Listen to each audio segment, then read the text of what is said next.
ठीक है, त्रिकोणमिति। तो ट्राई का मतलब होता है 3,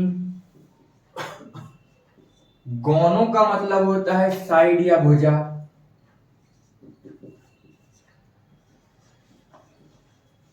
और मैट्री का मतलब है मेजरमेंट, मापन। तो त्रिकोणमिति का मतलब होता है 3 भुजाओं का मापन। क्या होता है? 3 भुजाओं का मापन। प्रकार का ये त्रिभुज होगा, ये कहलाएगा लंब। लंब को बोलेंगे परपेंडिकुलर।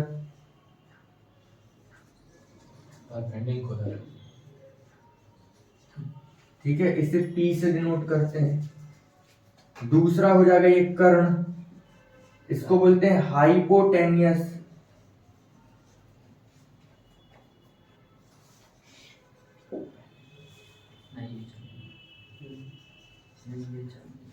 इसको S से डिनोट करते हैं। और तीसरा होता है बेस, इसको कहते हैं आधार। आधार मतलब B। ये हमेशा 90 डिग्री होता है, A B C। ठीक है, जब ये 90 डिग्री होगा और यदि इसको थीटा मान लिया जाए तो ये 90 माइनस थीटा हो जाएगा। ठीक है, तो ये 3 भुजाएं होती हैं, इसको बना लें।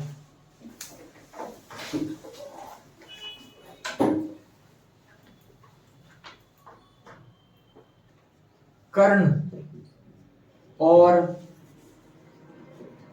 लंब, हाइपोटेनियस और परपेंडिकुलर,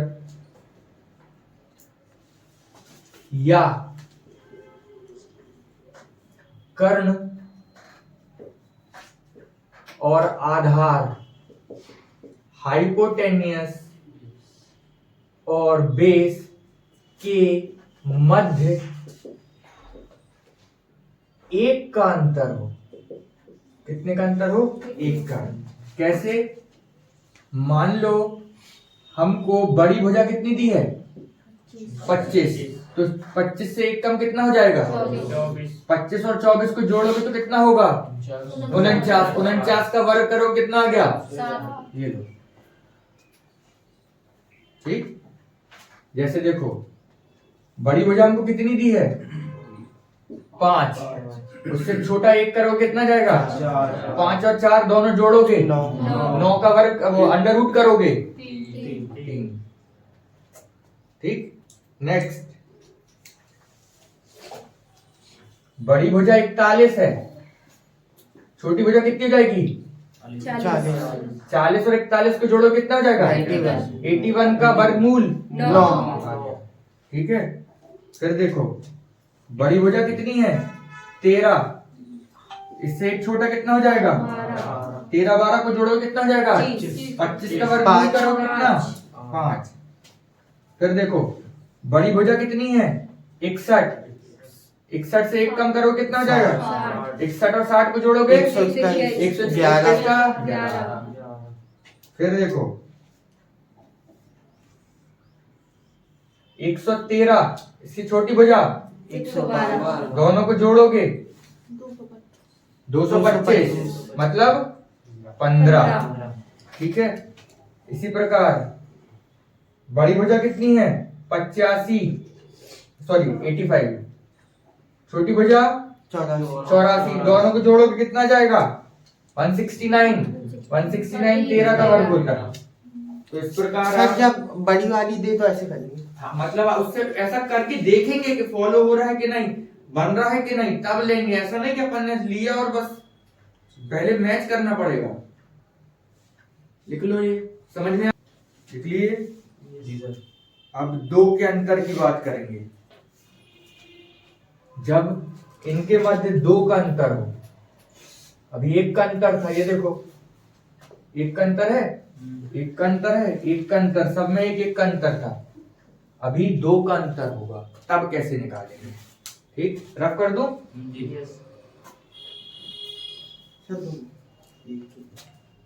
कौन सा वाला?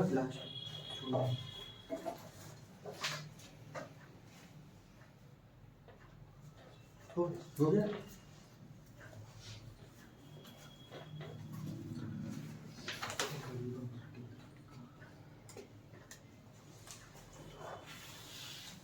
सेम हेडिंग रहेगी, 2 का अंतर होगा, है ना। मान लो बड़ी भुजा 17 है तो छोटी भुजा कितनी जाएगी, 2 कम 15। 15 और 17 कितना होता है, 32 गुणित 2 करो कितना हो जाएगा, 64 का अंडर रूट करो कितना हो जाएगा, 8। सर इसमें 2 से मल्टीप्लाई 2 से मल्टीप्लाई करना पड़ेगा, ठीक है। नेक्स्ट, मान लो बड़ी भुजा 10 है तो 2 का अंतर कितना हो जाएगा, 8। दोनों को जोड़ोगे कितना, 18। 18 में गुणित 2 करोगे कितना, 36। 36 का कितना जाएगा। तो हमको सब कंडीशन लगा लगा के फॉलो करके देखनी पड़ेगी। जब इवन देगा, ऑड देगा, बड़ी भुजा देगा, 1 का अंतर है, 2 का अंतर है, तब हम निकाल लेंगे कि हाँ भाई ऐसे निकाल सकते हैं। नहीं तो जब एक आपको भुजा दे दी तो 2 निकालना तो असंभव ही हो जाएगा। अगर 2 हो तो 2 देगी तो आराम से 1 आप निकाल सकते हो पाइथागोरस प्रमेय लगा के। लेकिन जब 1 देगा तब क्या करोगे, तब ये कंडीशन बनेगी, ठीक है। जैसे बड़ी भुजा हमको 37 दी है तो 2 कम करोगे कितना हो जाएगा, 35। इन दोनों को जोड़ोगे कितना हो जाएगा, 72।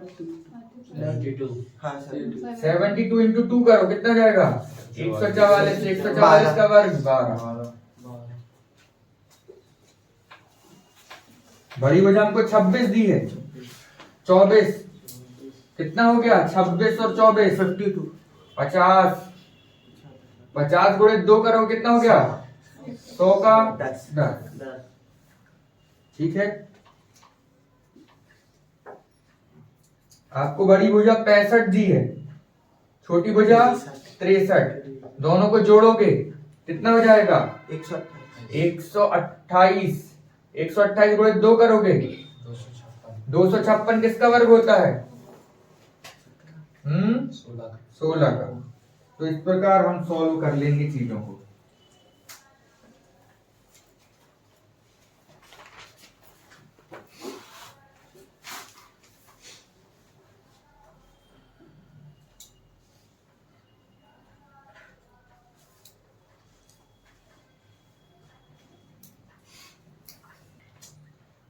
अब देखो, मान लो अगर आपको 2 भुजाएं दी हुई हैं, ये 29 दी है, ये 20 दी है, तो ये कैसे निकालोगे परपेंडिकुलर, जरा निकाल के दिखाना मुझे। सर याद कितने के बीच, हाँ? इसमें तो 9 का भी करने का हाई वो पाइथागोरस। हाँ, पाइथागोरस प्रमेय ही लगाना है, कोई अलग से कोई जादू नहीं होगा। जोड़ देंगे, कैसे जोड़ देंगे, जब डिफरेंस 1 होगा तब तो जोड़ दोगे, या 2 होगा तब तो वो अपन मेथड लगा पाएंगे। जब डिफरेंस यहाँ 9 है तो क्या लग सकता है, संभव है क्या। तो वो जो तुमने जोड़ा था शायद इन दोनों को जोड़ के 49 और 7, तो वो तो निहायत ही गलत हो गया, ठीक है। अब हमारा जो पाइथागोरस प्रमेय होता है, कर्ण का वर्ग बराबर लंब का वर्ग धन आधार का वर्ग, बचपन से यही पढ़ते आ रहे हैं, यही इसी से हो सकता है सॉल्व। अब आप कर्ण का वर्ग मतलब 29 का वर्ग करना है, बराबर लंब का वर्ग मतलब हमको निकालना है, और धन आधार का वर्ग 20 का वर्ग करना है। तो ये तो मतलब अपन अपने आप में पाप हो जाएगा 29 का वर्ग निकालेंगे, 29 गुणित 29, और चलो 20 का तो निकाल लोगे, है ना। तो 29 का वर्ग माइनस 20 का वर्ग, और ये हो जाएगा, यहाँ पे परपेंडिकुलर लिख देता हूँ, है ना। और फिर हम अंडर रूट भी करना पड़ेगा, 29 का वर्ग माइनस 20 का वर्ग और p, ठीक, ऐसे निकाल पाएंगे। तो अब इसको कैसे सॉल्व करना है वो मैं आपको समझा रहा हूँ। बचपन में हम पढ़ के आए हैं a square minus B square होता है a प्लस बी और a माइनस बी। तो हम लिख देंगे उसको 29 माइनस 20, और एक जगह लिख देंगे 29 प्लस 20, है ना। p बराबर, फिर p इक्वल्स टू यहाँ हो जाएगा अंडर रूट 20 में से 29 गया, बचेगा 9, और यहाँ बचेगा कितना, 49। तो अब इससे हम 3 निकल जाएगा और इससे 7, मतलब आंसर 21 आ जाएगा।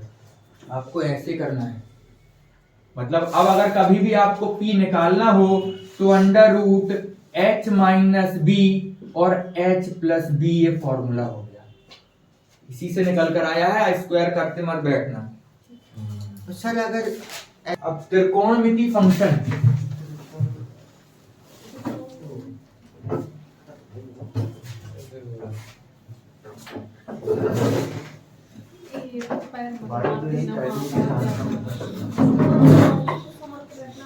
आपका पैर पता वहाँ पहुँचता है डायरेक्ट 2-3 बार मना की पैर पीछे नहीं वो उसको चिपकाया है, नया मंगाया है, वो भी ऐसा काम चल रहा है कि आज चल जाए। चल, तो त्रिकोणमिति फलक याद रखना है साइन थीटा। साइन थीटा बराबर होता है लंब बटे कर्ण। क्या होता है? लंब बटे कर्ण। इसको बोलेंगे P upon H। Pandit Badri Prasad है ना, कॉस। सब वो हेडिंग को इंग्लिश में क्या बोलते इसको बोलेंगे ट्रिग्नोमेट्री फंक्शन। फिर कॉस, इसको बोलते हैं आधार बटे कर्ण। आधार बटे कर्ण मतलब बेस अपॉन हाइपो। और फिर टेन थीटा बराबर होता है, ये होता है लंब बटे आधार।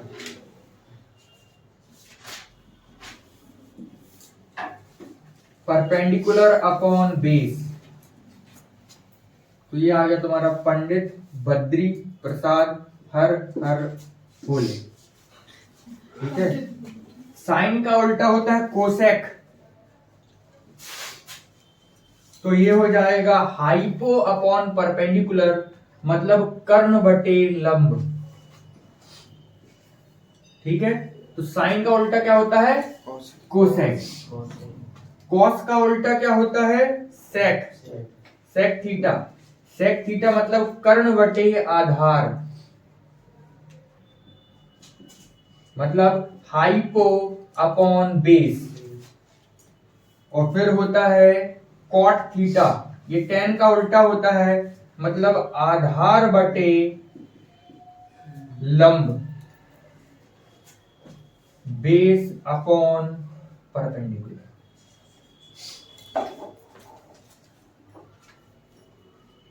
तो आप देखो अपन ने दो चीजें पढ़ी है कि टेन थीटा बराबर क्या होता है? टेन थीटा बराबर होता है लंब बटे कर्ण। हाँ, लंब बटे आधार है ना, P अपॉन B। और टेन थीटा किसके बराबर था? कॉट थीटा के। या टेन थीटा को आप लिख सकते हो साइन थीटा बराबर कॉस थीटा। लिख सकते हो ना, टेन थीटा बराबर sign theta upon cos theta. ठीक है। इसको लिख सकते हो साइन थीटा को आप क्या लिख सकते हो? Sine theta. और 1 अपॉन कॉस को क्या लिख सकते हो? Sec theta. लिख सकते हो ना? नहीं?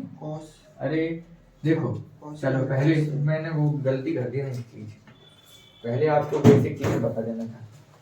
चलो तो देखो साइन थीटा बराबर होता है 1 अपॉन कोसेक थीटा के। ठीक। फिर उसके बाद cos theta equals to 1 upon 1 upon sec theta. ठीक है। उसके बाद टेन थीटा। तो साइन थीटा बराबर क्या होता है? 1 अपॉन कॉस थीटा। और कॉस थीटा बराबर 1 अपॉन सेक थीटा। अब इसको ऐसा भी लिख सकते हैं cosec theta 1 upon sine theta, है ना। ये यहां चला जाएगा, यहां चला जाएगा। फिर sec theta 1 upon cos theta. और कॉट थीटा बराबर 1 अपॉन टेन। अब एक चीज और, टेन थीटा बराबर होता है sign theta upon cos theta. क्योंकि साइन बराबर होता है क्या? लंब बटे कर्ण। लंब बटे कर्ण मतलब P अपॉन H। और कॉस थीटा बराबर क्या होता है? आधार बटे कर्ण। आधार मतलब बेस अपॉन हाइपो, तो ये हो जाएगा P अपॉन H, है ना, और ये ऊपर चला जाएगा कहां पर, ये इंटू H अपॉन B, तो ये कट गया तो P अपॉन B हो गया, अपन ने सिद्ध कर दिया। तो मतलब टेन थीटा होता ही है P अपॉन B, लंब बटे आधार होता ही है, तो ये टेन थीटा बराबर क्या हो जाएगा, sign theta upon cos theta. इसी प्रकार कॉट थीटा बराबर हो जाएगा cos theta upon sine theta. तो किसी प्रकार का इनमें डाउट लिख लो पहले तो ये, अब उसके आगे फिर अपन बात ऊपर वाली की करेंगे। अभी समझ में आया ना। अब इसको लिख सकते हैं sine theta upon sec theta, और इसी को लिखा जा सकता है, साइन को अपन क्या लिख सकते हैं, 1 अपॉन कोसेक, तो sec theta upon 1 upon cosec, तो ये कोसेक थीटा हो जाएगा।